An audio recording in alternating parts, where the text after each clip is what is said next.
இயக்குனர் மாரி செல்வராஜ் இயக்கத்தில் நடிகர் த்ருவ் விக்ரம் நடிப்பில் பைசன் திரைப்படம் வருகிற 17ஆம் தேதி வெளியாக உள்ளது.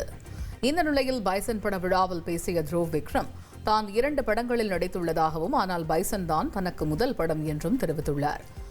மேலும் பேசிய அவர், இந்த படத்தில் தனது 100% உழைப்பை போட்டுள்ளதாகவும், பைசன் படத்தில் இயக்குனர் மாரி செல்வராஜ் இறங்கி ஒரு சம்பவம் செய்திருக்கிறார் எனவும் கூறினார். இசையமைப்பாளர் தமன் இந்திய அணியோட முன்னாள் கிரிக்கெட் ஜாம்பவானான சச்சின் டெண்டுல்கரை சந்தித்த அனுபவத்தை பகிர்ந்திருக்கார். ஓஜி படத்தோட வெற்றி கொண்டாட்டத்துக்காக இசையமைப்பாளர் தமன் அமெரிக்காவிற்கு போயிருந்தார். அங்க நிகழ்ச்சியை முடிச்சிட்டு விமானத்துல துபாய் சென்ற போது சச்சினை சந்திச்சிருக்காரு. அவரிடம் சிசிஎல் போட்டிகளில் கிரிக்கெட் விளையாடிய வீடியோவை காட்டின போது, உன்னோட சிறந்த பேட்டிங் வேகமா உள்ளதுன்னு சச்சின் பாராட்டியதாக தமன் நிகழ்ச்சியோட பகிர்ந்திருக்காரு.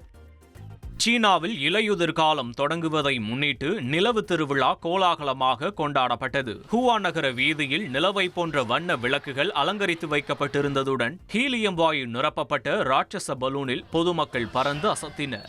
மேலும் மீன் வடிவ லேந்தர் விளக்கை கையில் ஏந்தியவாறு பொதுமக்கள் ஊர்வலமாக சென்றதும், பாரம்பரிய இசைக்கருவிகளை இசைத்தவாறு நடனமாடியதும் சுற்றுலா பயணிகளை வியப்பில் ஆழ்த்தியது.